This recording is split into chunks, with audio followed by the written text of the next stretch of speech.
So we're going to start off with the running stitch. So I have my fabric ready, it's in the embroidery hoop. I have my needle ready, it's already threaded, and I have my knot in the end. Okay, so I have the lines drawn here lightly in pencil for me to follow to make sure that they're straight. And we're going to start at the beginning of this line. So you always want to start coming up from the back.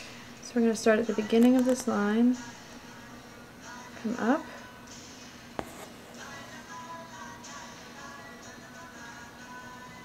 and back down. Whatever width you choose to make your stitches, make sure that they stay consistent from stitch to stitch. So since I made mine about that wide, I'm going to come up about that same distance.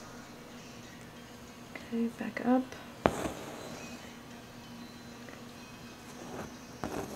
And got a little thread here. Okay, and back down about that same distance. Alright. Okay, so you want all your stitches to be just about the same width.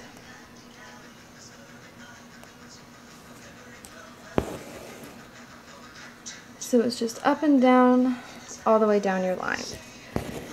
So once you start feeling more comfortable with this, if you want, and if this is easier for you, and it is easier for me, you can start, so I usually hold it going right to left, and I'll take my needle and do a few stitches at a time on my needle. So I won't pull it all the way down, I'll just go under with the tip of my needle, come back up, down, back up, following that line the whole way, down, back up. Okay. And sometimes that's easier and sometimes it's not. It's whichever is best for you. So you can do a few stitches at a time here and then pull it through all the way. Okay. So whichever is easiest for you, go ahead and finish that line, and then we will move on to the back stitch.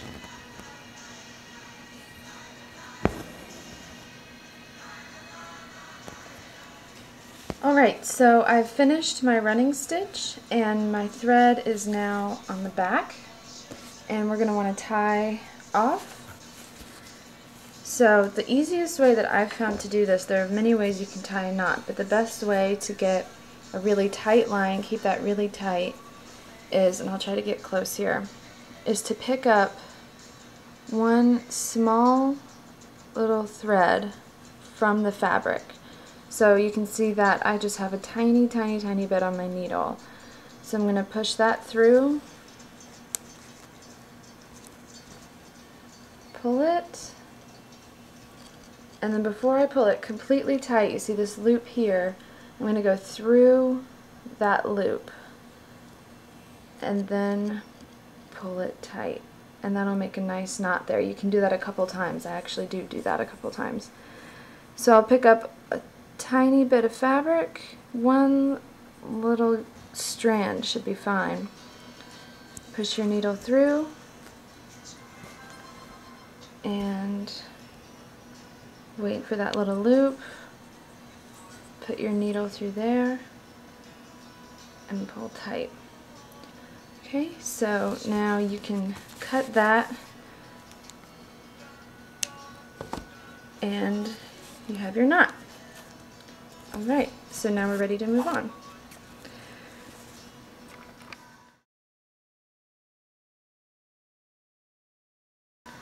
So the running stitch is complete, and I have tied a new knot in the end of my string.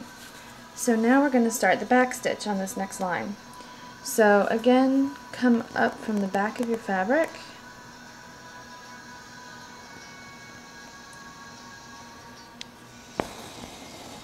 and this starts out very similar to the running stitch. So we've come up, we're going to go down just the same as before,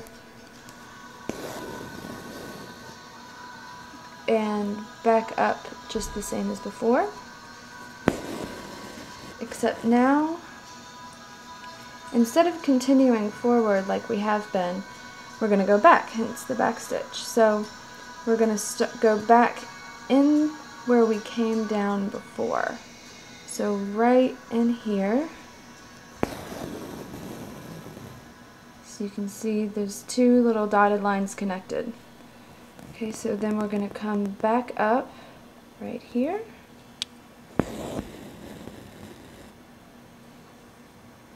And back down. So we're repeating what we just did. So this is up, down, up,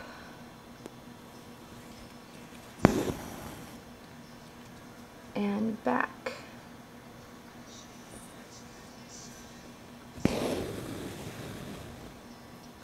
Okay, so up,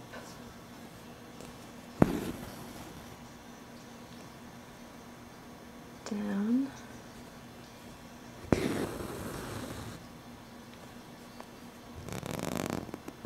up,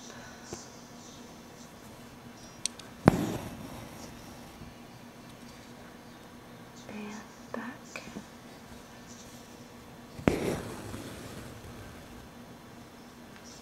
Okay, so we're just going to continue this until this line is completed and tie off the same way we tied off on the running stitch. Okay.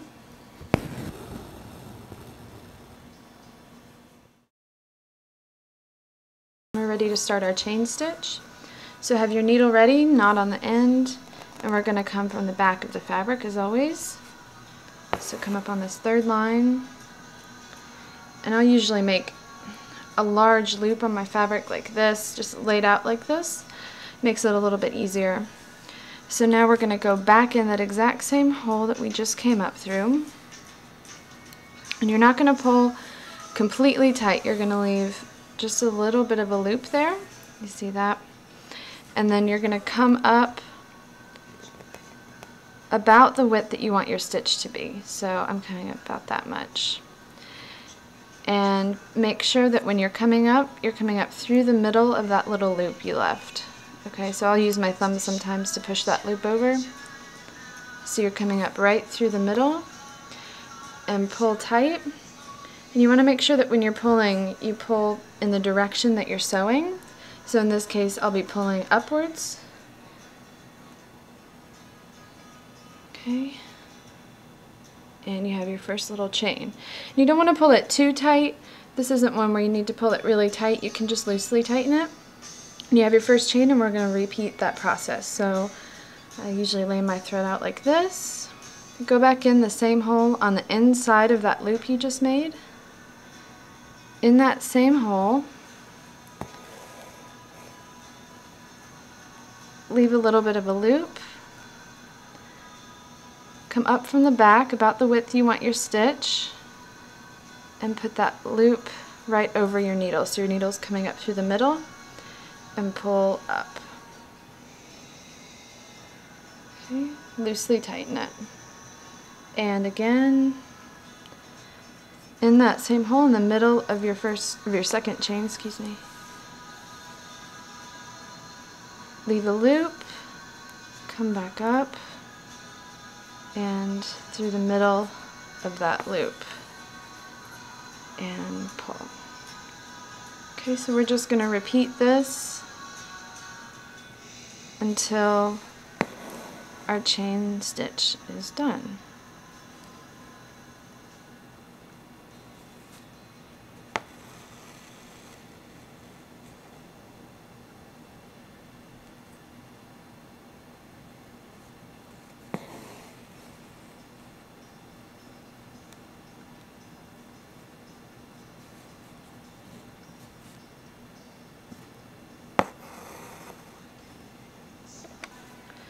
So I just finished my chain stitch and I'm ready to tie off, and the best way that I know how to do this is so you see how we came up through the middle of that last loop, and what we're going to do is just go on the outside of this loop back down into that same hole, so it just locks that last loop in. So it just locks it in, and then you're ready to tie off like normal.